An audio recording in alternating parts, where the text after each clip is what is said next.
हाय दोस्तों, स्वागत है आप सभी लोगों का आपके अपने YouTube channel GK with Sunil Singh में। हम लोग पढ़ रहे थे भारतीय अपवाह तंत्र, इंडियन रिवर सिस्टम या फिर ये कहते हैं इंडियन डिरेंजिंग सिस्टम। ठीक है, अब इसको जो और अधिक अच्छे से समझना है, जैसा कि इतना तो आप लोग समझ ही गए होंगे कि जो भी भारत में वर्षा का जल है या फिर ग्लेशियर्स से पिघलने वाला जल है, किस तरीके से वो समुद्र तक पहुँचता है, कैसे वो अरब सागर तक पहुँचता है, कैसे वो बंगाल की खाड़ी तक पहुँचता है। आशा करता हूँ सभी लोगों को ये क्लास पहले समझ आ गई होगी। उसी के क्रम में हम लोग आगे पढ़ने वाले थे जो रिवर सिस्टम्स होते हैं, क्योंकि जो जल है वो नदियों के अपवाह या फिर वाह के द्वारा ही समुद्र तक पहुंचता है। तो हमको हमारा जो मेन कंटेंट था वही यही था कि नदियों को जानना है, नदियों के बारे में पढ़ना है। लेकिन उससे पहले अपवाह तंत्र को समझना भी जरूरी था, इसलिए हमने उसको पिछली क्लास में समझ लिया है। तो स्टार्ट करेंगे आज सिंधु नदी तंत्र। ठीक है, जो कि हिमालय से निकलने वाली नदियों में से एक प्रमुख नदी है। और हिमालय से निकलने वाली नदियों को भी हमने 3 कैटेगरी में बांटा हुआ है: सिंधु नदी तंत्र, गंगा और ब्रह्मपुत्र। ठीक है, तो सबसे पहला हम आज थोड़ा सा इसे उसके फैक्ट हम लिखाएं, तो उससे पहले थोड़ा सा उसको मैप पे जान लेंगे।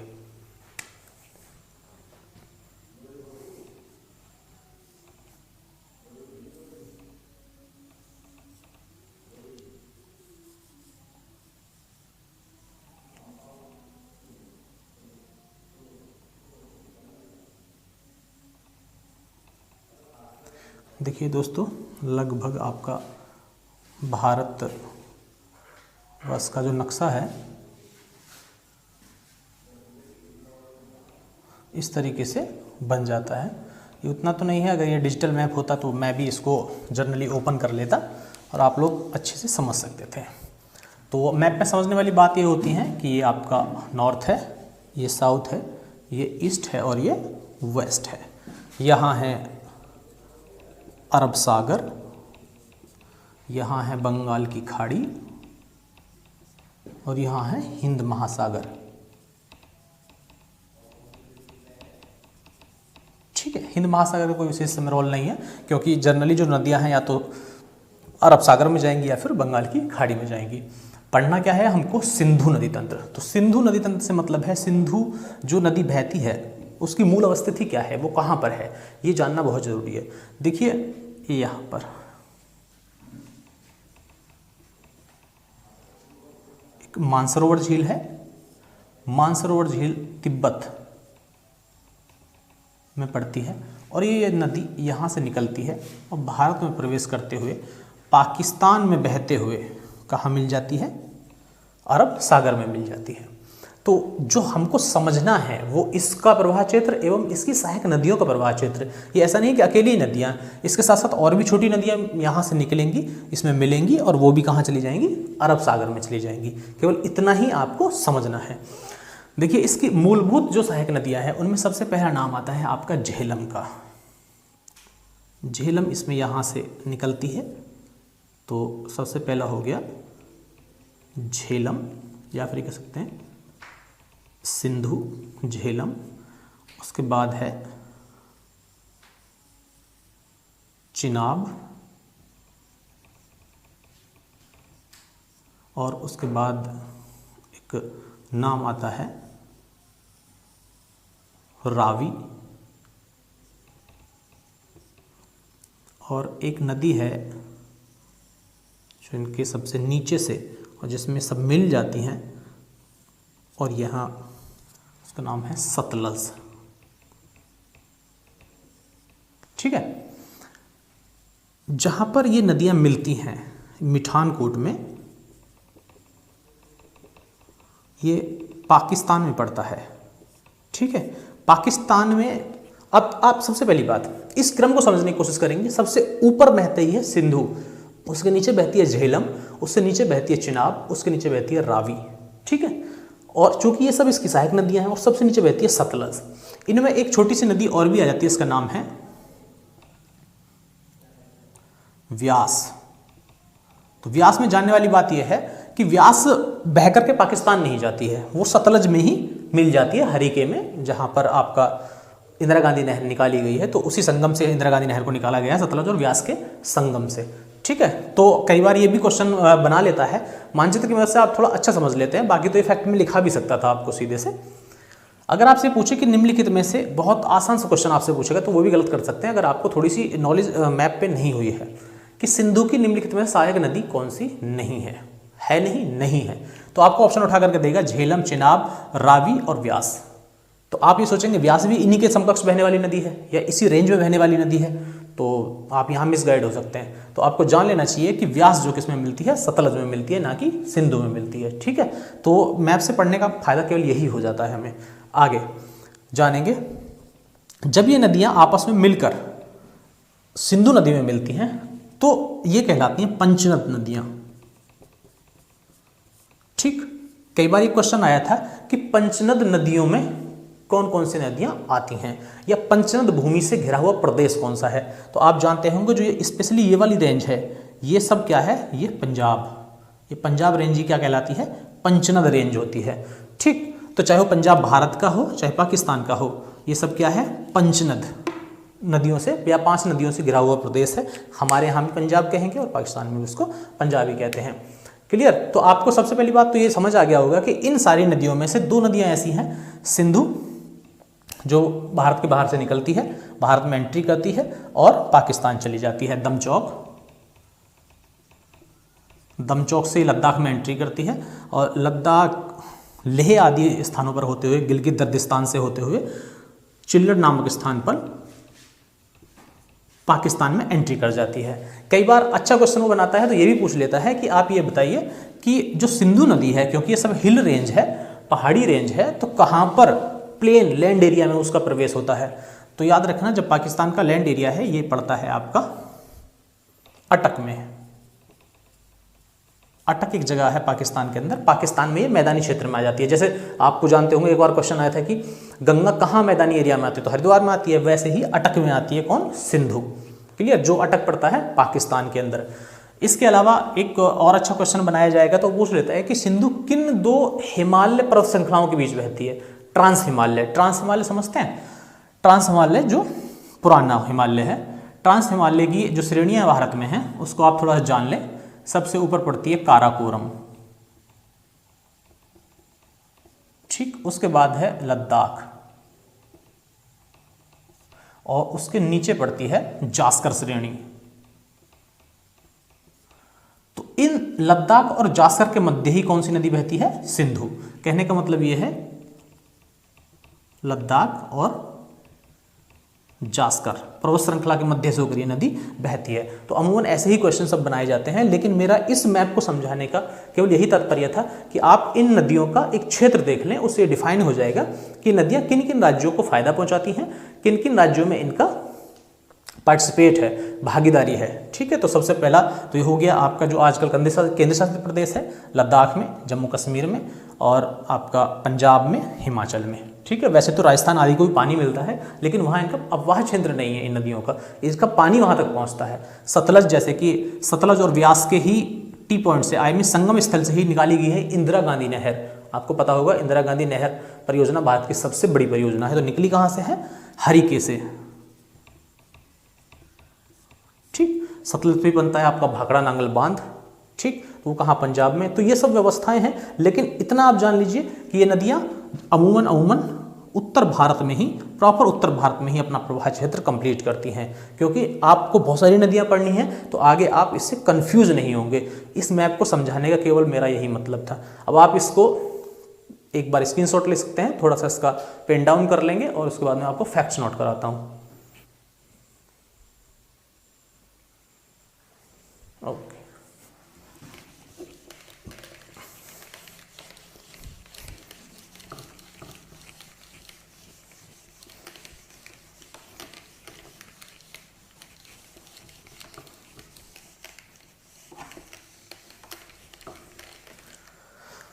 देखिए सबसे पहला हेडिंग डालेंगे सिंधु।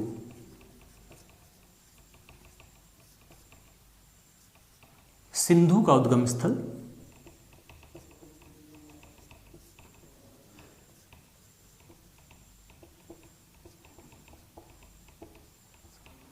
मानसरोवर झील,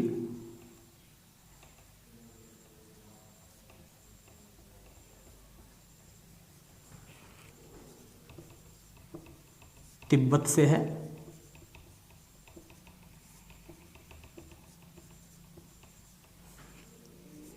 भारत में है नदी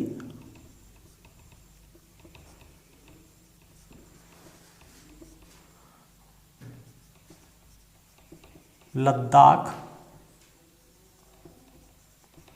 केंद्र शासित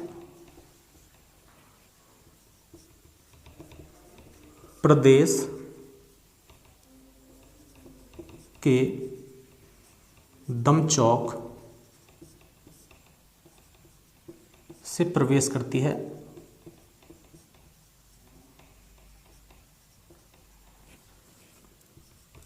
इसकी कुल लंबाई 2880 किलोमीटर है।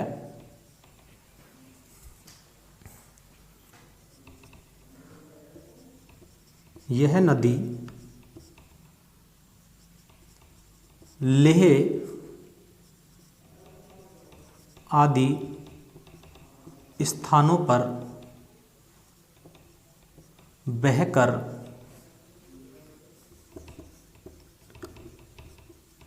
गिलगित व दर्दिस्तान के समीप चिल्लड़ नामक स्थान से पाकिस्तान में प्रवेश कर जाती है।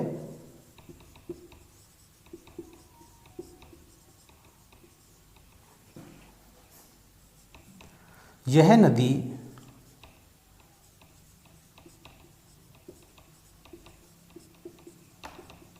मैदानी क्षेत्र में अटक पाकिस्तान में आती है।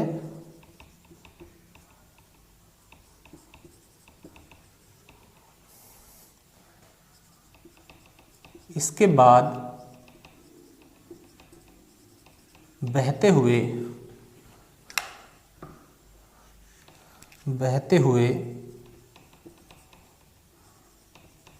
अरब सागर में मिल जाती है। ठीक है दोस्तों, बोर्ड थोड़ा छोटा है, आप इनको पहले पेन डाउन कर लेंगे तो ऊपर में उसको लिखना शुरू कर दूंगा, चाहे तो इसको एक स्क्रीनशॉट ले सकते हैं। ठीक है, तो जैसा कि मैंने बताया था, अभी आपको मैप थोड़ा पहले समझाया था, तो ये यहां से होकर के और कहां चली जाती है, अरब सागर में। अरब सागर में मिलने से पहले क्या होता है कि जो कराची शहर है, कराची शहर के पूरब से बहते हुए अरब सागर में मिल जाती है। ठीक है, कई बार पूछ लिया गया है कि कराची के किस तरफ से नदी बहती है, तो पूरब की तरफ से, और यहीं पीछे पड़ता है, आपने सुना भी होगा, मोहनजोदड़ो।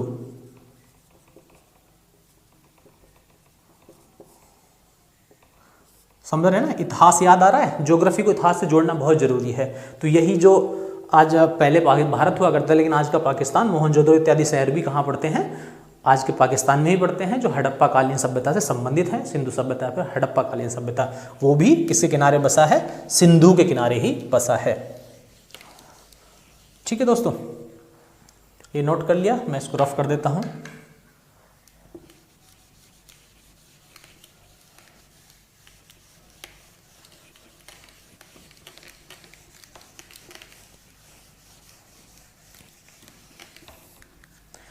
जैसा कि आपको पता है कि इसकी कुल लंबाई है 828 किलोमीटर, सॉरी 2880 किलोमीटर, 2880 किलोमीटर कुल, जबकि भारत में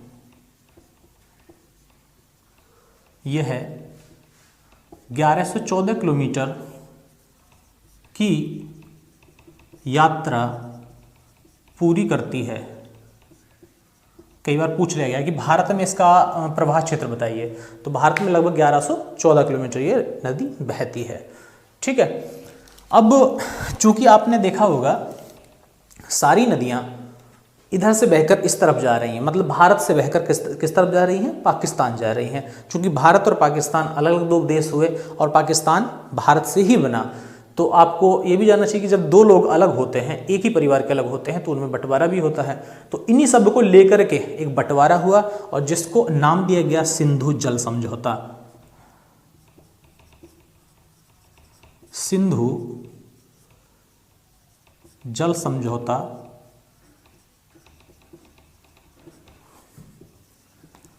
भारत व पाकिस्तान के मध्य 1960 ईस्वी में विश्व बैंक की मदद से हुआ।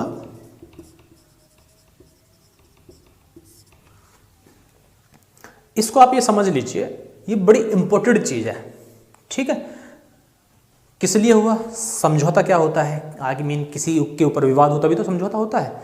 तो विवाद यही था कि कोई नदी जो बहकर जा रही है, ये मानिए ये भारत है, ये पाकिस्तान है, एक चीज यहां से बह के यहां जा रही है, यहां जा रही है, तो अब ये भी तो अपना क्लेम करेंगे ना। हम चाहें तो इन पे बांध बना दें और ज्यादा इनका पानी रोक लें अपनी तरफ, यहाँ तो पानी सूख जाएगा, और जब पानी सूखेगा तो किसी भी देश की समृद्धि रुक जाती है, उसका विकास रुक जाता है। तो इसलिए हमने क्या किया कि हम लोग पहले एक ही थे, हमारी भौगोलिक स्थिति एक ही थी, तो हम लोगों को अधिकार भी समान होने चाहिए। और हमने कह दिया इस समझौते के तहत कि जो प्रमुख नदी है सिंधु कौमा झेलम कौमा चिनाब, इन तीनों नदियों का पानी आई मीन 80% पानी, 80% जल पाकिस्तान उपयोग करेगा और भारत कितना करेगा? 20%। ठीक। उसके अलावा सतलज कौमा रावी पर यह अधिकार भारत को दिया गया कि भारत करेगा इसका 80% और 20% पाक करेगा, पाकिस्तान करेगा। क्लियर? कई बार आपको सतलज रावी इनके साथ व्यास भी जुड़ जाता है, लेकिन ये ना भी जुड़े तो भी कोई दिक्कत नहीं है, उस पर तो प्रॉपर हक हमारा ही है, लेकिन जुड़ भी जाए तो भी कोई समस्या नहीं है। आप कंफ्यूज मत होइएगा।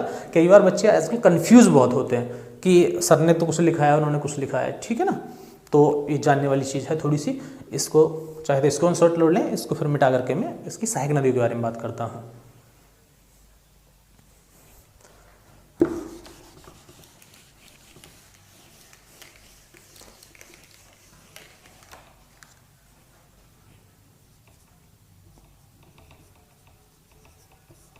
सिंधु की मुख्य सहायक नदियां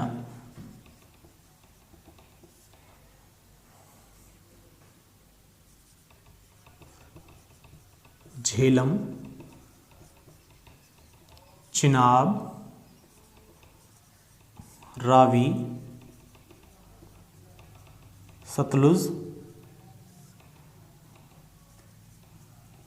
नुब्रा, जास्कर,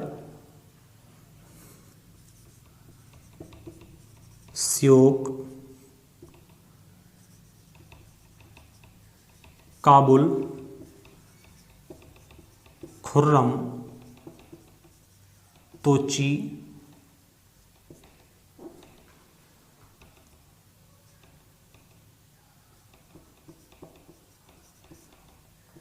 गोमल आदि प्रमुख हैं। देखिए इनको बहुत अच्छे से समझिए। इसकी जो मुख्य सहायक नदियां हैं वो तो यही हैं, ठीक है। झेलम, चिनाब, रावी, सतलुज, ये बहुत मेजर इसकी उपनदियां हैं। लेकिन इसके अलावा ये भी इसकी नदियां हैं। इसमें समझने वाली बात अहम ये है कि ये सब नदियां पाकिस्तान से निकलती हैं। पाकिस्तान की सुलेमान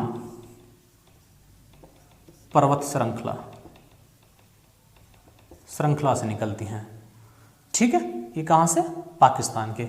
एक फैक्ट और भी अगर इसमें जोड़ना चाहें तो आप जोड़ सकते हैं, जैसे कि झेलम, चिनाब, रावी, सतलुज, नुब्रा, जास्कर, ये सब नदियां जो हैं इसके बाएं किनारे से मिलने वाली नदियां हैं। बाएं दाएं तो आप समझते होंगे, किसी भी नदी का दायां बायां किनारा। सपोज करिए कोई नदी इस तरफ बह रही है, तो जिधर इसका फेस है, जिधर इसका मुख है, उसके ही आप अपने आप को मान लीजिए, इमेजिंग करिए, मेजर करिए, तो उससे क्लियर हो जाएगा। जो आपका दाहिना किनारा है ये क्या हो गया, दाईं ओर, और ये हो गया बाईं ओर। इसका जो फेस है उसी तरफ अपना ही फेस करिए और इमेज कर लीजिए, सीधा जो आपका दायां है वही नदी का भी दायां है, और जो नदी का बायां है वही आपका भी बायां है। ठीक है, तो अगर वो पूछे कि निम्नलिखित में से, ऑप्शन आपको 3 यहाँ से उठा के धर देगा, एक यहाँ से उठा के रखेगा, पूछेगा निम्नलिखित में से कौन सी नदी उसके दाहिने छोर से उसमें आके मिलती है, तो झेलम, चिनाब, काबुल, रावी ऐसे पूछ लेगा तो काबुल अलग हो जाएगा। क्यों? क्योंकि ये इसके दाहिने छोर से आकर मिलती है।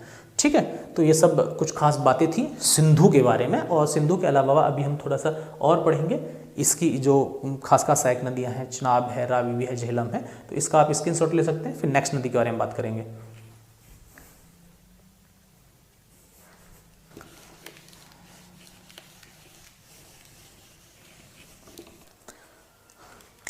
देखिए नेक्स्ट इसकी सहायक नदी देखेंगे झेलम। झेलम को थोड़ा डिटेल कर लेते हैं।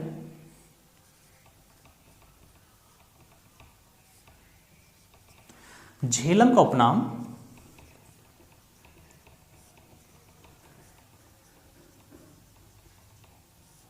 वितिस्ता है। वितिस्ता उपनाम से मतलब समझते हैं, ये इनके पौराणिक नाम है। पौराणिक मतलब जो ग्रंथों में दिए गए हैं, जो हमारे पौराणिक ग्रंथ हैं उनमें भी नदियों का जिक्र हुआ है। ऐसा नहीं है नदियाँ 2 दिन की बनी हैं, जब से पृथ्वी बनी होगी उसके इर्द गिर्द ही इन नदियों का भी निर्माण हुआ है। काफ़ी वर्ष पुरानी नदियाँ हैं।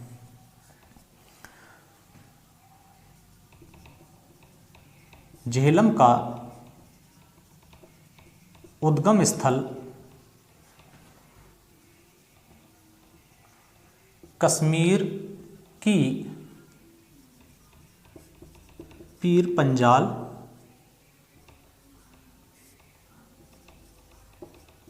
पर्वत मालाओं में स्थित वैरीनाग झरना है। तो कहां से निकलती है झेलम? पीर पंजाल पर्वत श्रृंखला में स्थित वैरीनाग झरने से। ठीक है, यह नदी बहते हुए श्रीनगर में वूलर झील में मिल जाती है। ठीक है, वूलर झील में मिल जाती है, जहां पर इसमें शिकारा व बजरे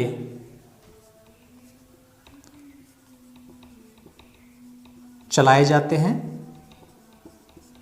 एक चीज समझ लीजिएगा, ये शिकारा व बजरे क्या है? ये क्वेश्चन कई बार आया है, बड़ा इंपॉर्टेंट क्वेश्चन है। शिकारा, शिकारा जो होती है ना, एक लकड़ी की नाव ही होती है।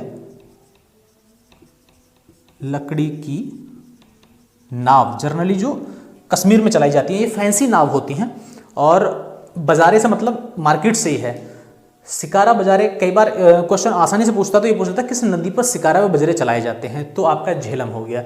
शिकारा व बजरे झेलम नदी पर चलाए जाते हैं। ये टिपिकल क्वेश्चन बनाएगा, वह किस स्थान पर चलाए जाते हैं, तो श्रीनगर में चलाए जाते हैं। ठीक है, होता क्या है शिकारा व बजरे में? होता क्या है, उन नावों के अंदर फूल, सब्जियां या फिर पत्तियां, ये सब जो भी मार्केट वहाँ सुबह लगाते हैं वहाँ के लोग, वहाँ की एक सोर्स ऑफ अर्निंग है, इनकम का एक सोर्स है। तो इस मार्केट को लगाने के लिए ही क्या कहा गया, शिकारा व बजरे। आई मीन यहाँ पर कुछ लोग तो इतनी बड़ी बड़ी बोट्स हैं कि वहाँ सब्जी भी उगाई जाती हैं, उन्हीं के अंदर प्लांट्स रख करके क्या सब्जी उगाई जाती हैं, और सुबह वो वहाँ के जो भी पर्यटक लोग हैं वहीं से परचेज करते हैं। क्योंकि आप जानते हैं वूलर झील में सब जो हाउस बोटिंग होती है, वहाँ रहने का काम भी होता है, तो वहाँ पे उपयोग में लाई जाने वाली सब्जियाँ, फल, वो सब कहाँ उगाए जाते हैं? शिकारा में उगाए जाते हैं। क्लियर? इसके अतिरिक्त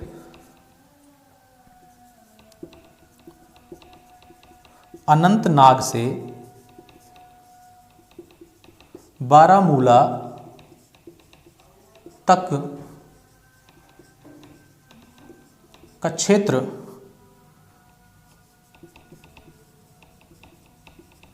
नौकागम्य क्षेत्र माना जाता है। समझ गए? अनंतनाग से बारामूला तक की जो रेंज है इस नदी की, वहाँ पर इसमें नौकाएं चली जाती हैं, नौकाओं से ट्रांसपोर्टिंग की जाती है, माल ढोना, लाना, ले जाना। तो इन दोनों ही कामों को देख करके आपको ये समझना चाहिए कि जब वहाँ नौकायान भी होता है तो ये एक तरीके से श्रीनगर या फिर घाटी के लिए एक इकोनॉमिकल दृष्टि से और ज़्यादा महत्वपूर्ण हो जाती है। आर्थिक दृष्टि से ये नदी और ज़्यादा महत्वपूर्ण हो जाती है। यूँ तो नदियाँ सभी आर्थिक रूप से समृद्ध करती हैं व्यक्ति को, लेकिन ये और भी ज़्यादा समृद्ध करने में सहायक होती है। ठीक है, आप यहाँ तक नोट कर लेंगे, फिर मैं इसे ऊपर लिखना शुरू करता हूँ।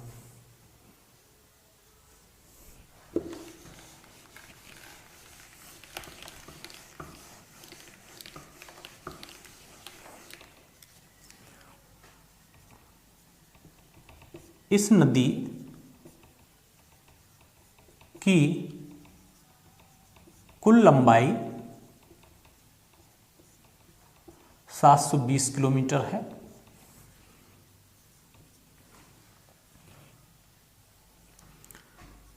यह नदी भारत व पाकिस्तान की सीमा के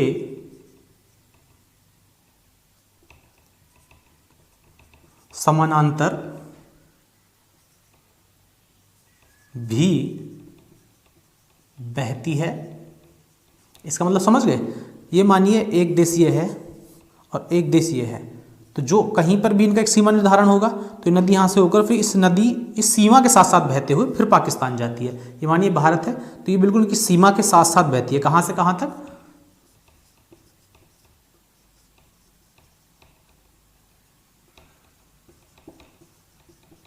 मुजफ्फराबाद से मंगला तक। ठीक है, मुजफ्फराबाद से मंगला तक ये भारत और पाकिस्तान की सीमा बनाते हुए बहती है। क्वेश्चन अगर आपसे और अच्छे से पूछेगा तो ये पूछ लेगा कि वह नदी बताइए जो भारत और पाकिस्तान की सीमा का निर्धारण भी करती है, तो कौन सी? झेलम।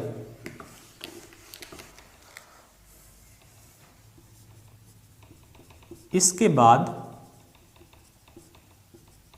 यह नदी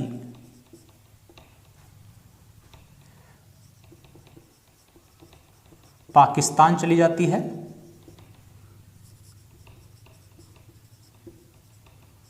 और चिनाब में मिलकर सिंधु में मिल जाती है। ठीक है ना, आगे जाके चिनाब से मिल जाएगी और चिनाब के साथ बहते हुए कहाँ चली जाएगी? सिंधु में मिल जाएगी। इसके अतिरिक्त इसकी एक मुख्य सहायक नदी किशनगंगा है, जिसका नाम पाकिस्तान में नीलम है। ये समझ रहे हो? एक बार एक क्वेश्चन आया था बिल्कुल हूबहू इसी तरीके से कि झेलम नदी की एक मुख्य सहायक नदी बताइए जिसका नाम पाकिस्तान में नीलम है। तो कई बार इसको नीलम झेलम के नाम से भी जानते हैं। कहाँ पर? पाकिस्तान में। तो ये सब चीज़ें थी अमूमन झेलम के बारे में। तो आपको पता चल गया होगा कि झेलम कहाँ से कहाँ तक क्या करती है, किसकी सीमा बनाती है, कहाँ पर उसमें नाव चली जाती हैं, कहाँ पर उसमें बजरे चलाए जाते हैं, कहाँ पर मार्केट लगाई जाती है। ठीक है, और वह अगर अब ये भी इतना बताने के बाद भी मुझे बताने की जरूरत पड़ेगी, अगर आपसे पूछा जाए श्रीनगर किस नदी के किनारे बसा शहर है, तो झेलम के किनारे बसा शहर है। ये तो बताने की आपको आवश्यकता रही नहीं। ठीक है, तो इन सब डिटेल करने के बाद आपको ये खुद भी अनुमान लगाना चाहिए। ठीक, इसको आप नोट कर लेंगे। इसके बाद नेक्स्ट नदी के बारे में बात करते हैं।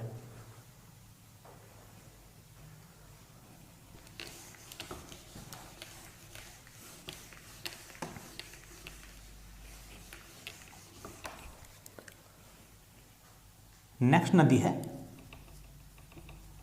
चिनाब। देखिए चिनाब का उपनाम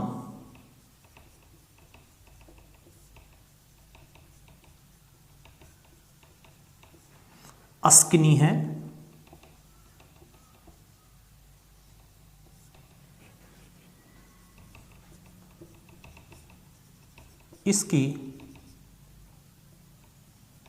इसका उद्गम स्थल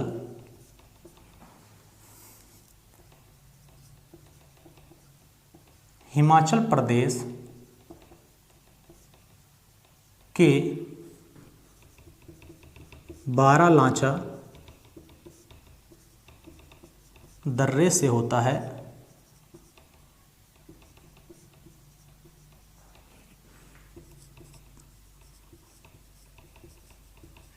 हिमाचल में इसका नाम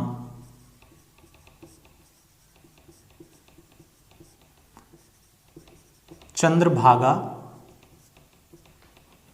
नदी भी है।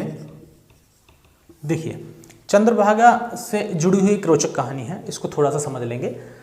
कई बार पूछ लिया जाता है, चंद्रभागा इसका उपनाम है चिनाब का, कहाँ पर? हिमाचल में इसको कहते हैं। असली मायने में जो ये नदी निकली है उसको समझेंगे आप।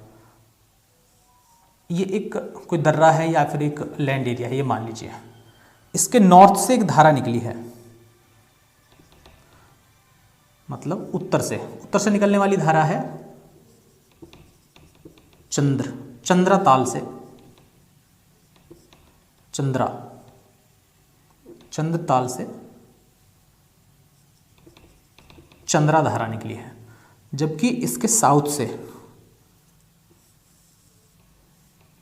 एक धारा निकली है जिसका नाम है सूरज ताल से भागा। ठीक, ये चंद्रा और भागा, ये वाली चंद्रा और भागा, यहाँ एक तांडी जगह है, तांडी में मिल जाती हैं और ये क्या बन जाती हैं? चिनाब बन जाती हैं। ठीक, ऐसा कहा गया कि जो ये चंद्रताल है, चंद्रा जो है भगवान चंद्रमा की पुत्री हैं, और जो सूरज ताल भागा जो है वो भगवान सूरज का पुत्र है। दोनों ही जो देवलोक में इनका प्रेम कंप्लीट नहीं हो सका तो इन्होंने चुना किसको? अर्थ को, हमारे पृथ्वी को। तो यकीनन आप भी जानते होंगे पृथ्वी कहीं ना कहीं अलग तो है, सभी प्लैनेट्स में विशेष ग्रह है, काफ़ी प्रेम भी है यहाँ। और अंततः इनका प्रेम कहाँ पर हो गया या मिलन कहाँ पर हो गया? तांडी में। ठीक है, लाहौल स्पीति भी आ जाता है केवल, लाहौल स्पीति के तांडी नामक स्थान पर ये दोनों धाराएं मिल जाती हैं और that's be make it a Chenab river. तो कौन सी नदी बन जाती है? चिनाब नदी बन जाती है। क्लियर? तो चंद्रभागा उसको इसीलिए कहा गया हिमाचल में क्योंकि ये दो अलग अलग स्रोतों से निकली है, अलग अलग धाराओं से ये नदी निकलती है। क्लियर? इसको चाहो तो पेन डाउन कर सकते हैं।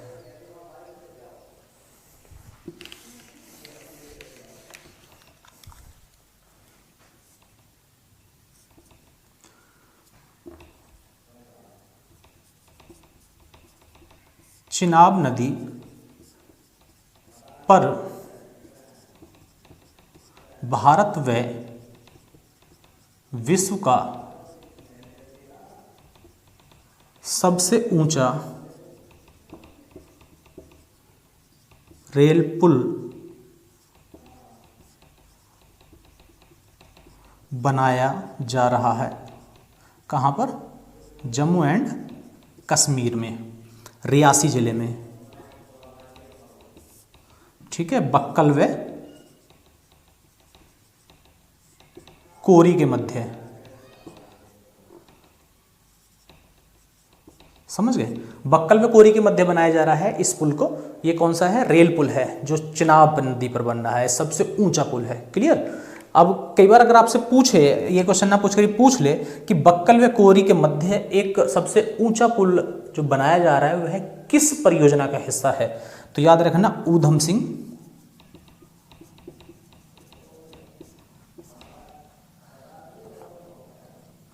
उधमपुर, ऊधम सिंह नहीं, उधमपुर व बारामूला रेल परियोजना का हिस्सा है, ठीक है। उधमपुर बारामूला दूरी भी इसकी है समथिंग 34 किलोमीटर, 34 किलोमीटर की रेल लाइन बिछाई जानी है, जो परियोजना का नाम है उधमपुर बारामूला, ठीक। इसके बाद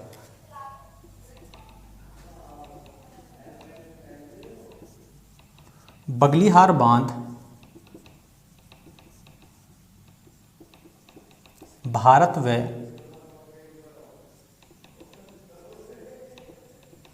पाकिस्तान के मध्य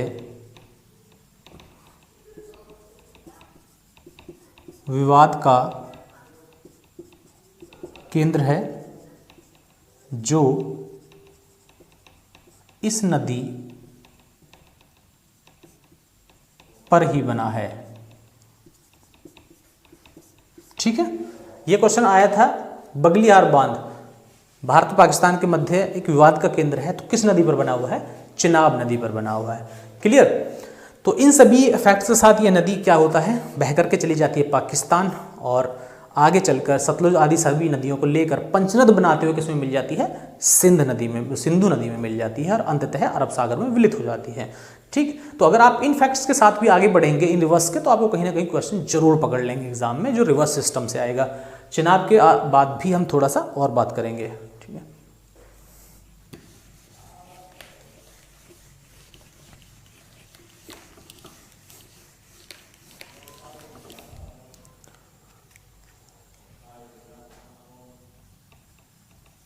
रावी,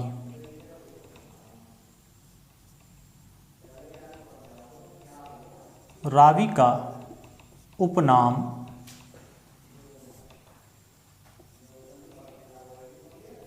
परुषणी है।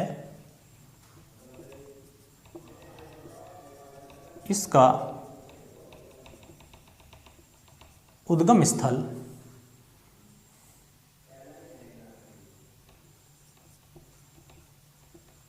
हिमाचल में स्थित कुल्लू की पहाड़ियाँ, या लिख सकते हैं रोहतांग दर्रा,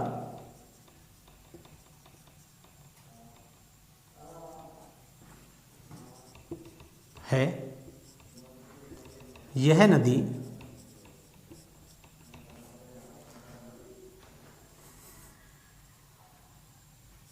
जम्मू एंड कश्मीर से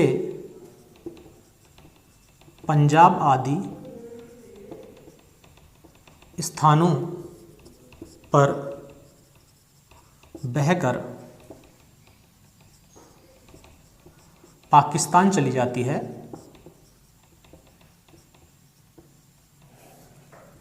देखिए इसी बीच में क्या है, इसी बीच के घटनाक्रम को आप देखेंगे। इसी बीच में पंजाब में इस नदी पर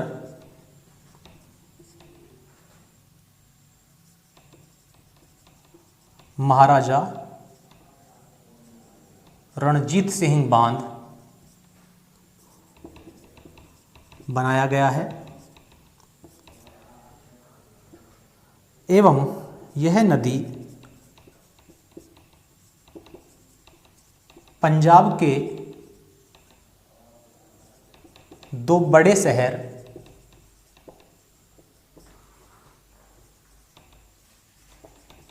अमृतसर व गुरुदासपुर की सीमा भी बनाती है,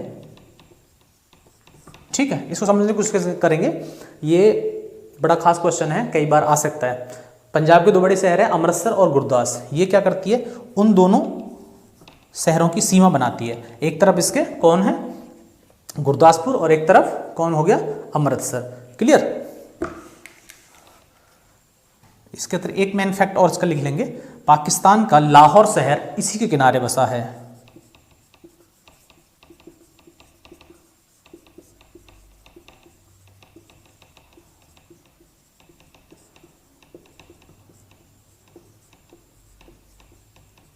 ठीक है, पाकिस्तान का लाहौर शहर इसी के किनारे बसा है। ठीक है दोस्तों, ये कुछ खास खास बातें थी रावी रिवर के बारे में। ये काफ़ी अहम और इम्पोर्टेंट सहायक नदी है सिंधु नदी की। ठीक, चाहे तो आप इसका स्क्रीनशॉट ले सकते हैं।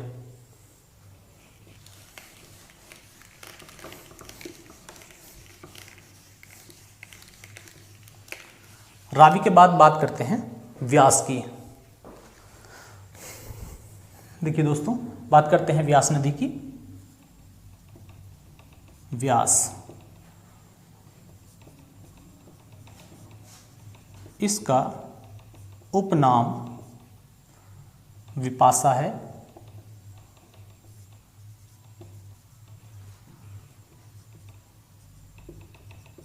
इसका उद्गम स्थल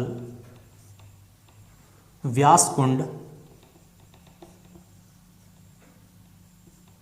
हिमाचल प्रदेश है।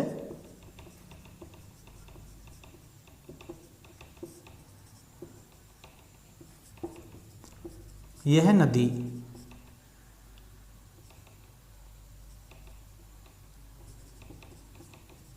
हरिके पंजाब में सतलज से मिल जाती है। इसकी कुल लंबाई 470 किलोमीटर है। ठीक है, इन जितनी भी सहायक नदियां हैं, जो मुख्य सहायक नदियां हैं सिंधु की, वो इनमें सबसे छोटी है। वैसे तो सहायक नदियों में गिनी नहीं जाती है क्योंकि सतलज की मुख्य रूप सहायक नदियां हैं, या फिर ये कह सकते हैं पंचनद नदियों में सबसे छोटी नदी कौन सी है? व्यास है। कितनी लंबाई है केवल इसकी? 470 किलोमीटर की दूरी है। ठीक है, कहाँ मिल जाती है? हरिके पंजाब में। और मैंने आपको बताया था कि ये वही हरिके है जहां से इंदिरा गांधी नहर निकली है। ठीक, जो भारत की सबसे लंबी परियोजना है इंदिरा गांधी नहर परियोजना, तो कहां से निकली है? हरिके से निकली है, सतलज और व्यास।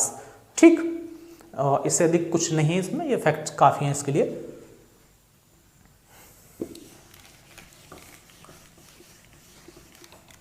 इसके बाद बात करते हैं दोस्तों सतलज।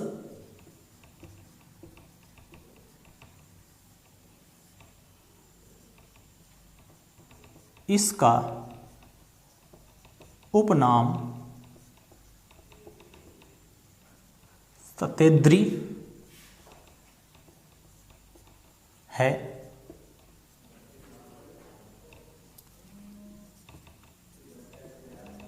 इसका उद्गम स्थल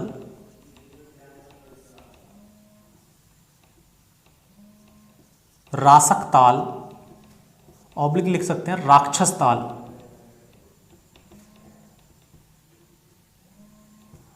राक्षस ताल तिब्बत से होता है।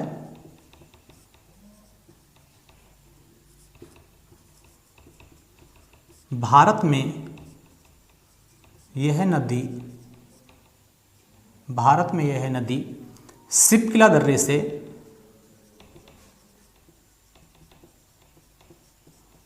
से हिमाचल प्रदेश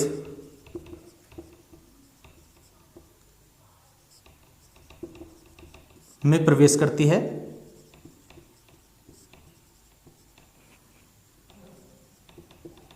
और पंजाब आदि स्थानों से होकर पाकिस्तान चली जाती है।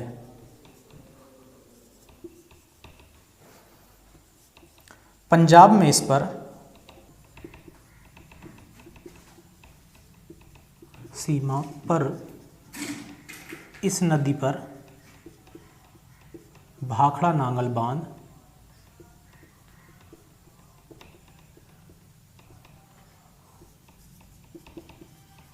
बना है।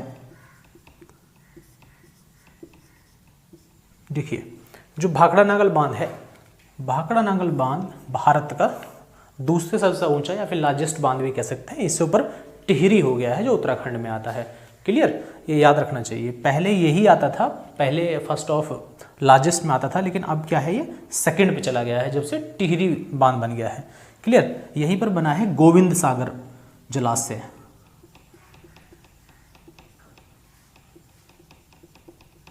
गोविंद सागर जलाशय, गोविंद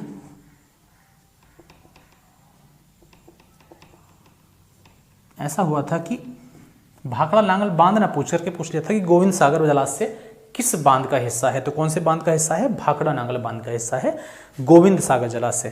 क्लियर, इसके बाद मैं रफ कर देता हूं।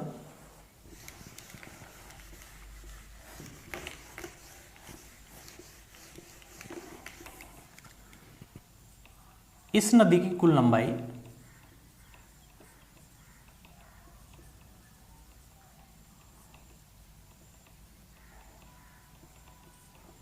1050 किलोमीटर है।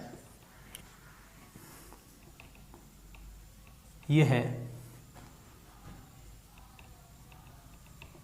हरिके में व्यास से मिल जाती है।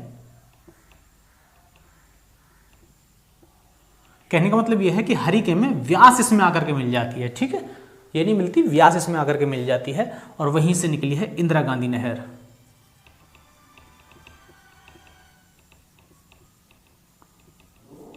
कहां से? हरिके से। ठीक है, इसको जरूर याद रखेंगे। इसके बाद यह है नदी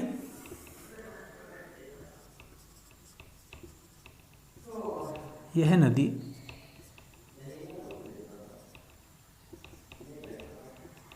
पाकिस्तान में चिनाब की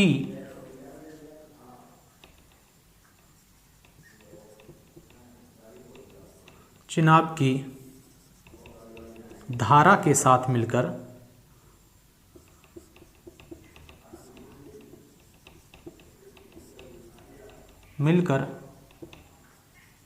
पंचनद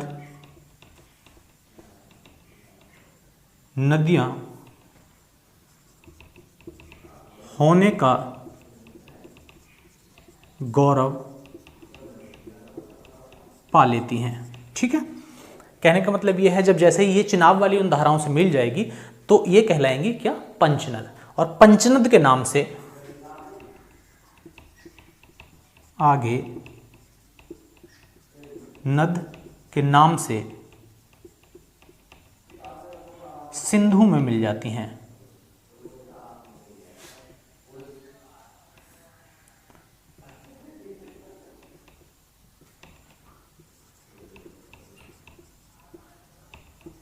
ठीक, सिंधु में मिल जाती हैं और अंततः अरब सागर में जाकर के अपनी सारी लीला समाप्त कर देती हैं। इसी बीच में सब कुछ फायदा भी पहुंचाती हैं।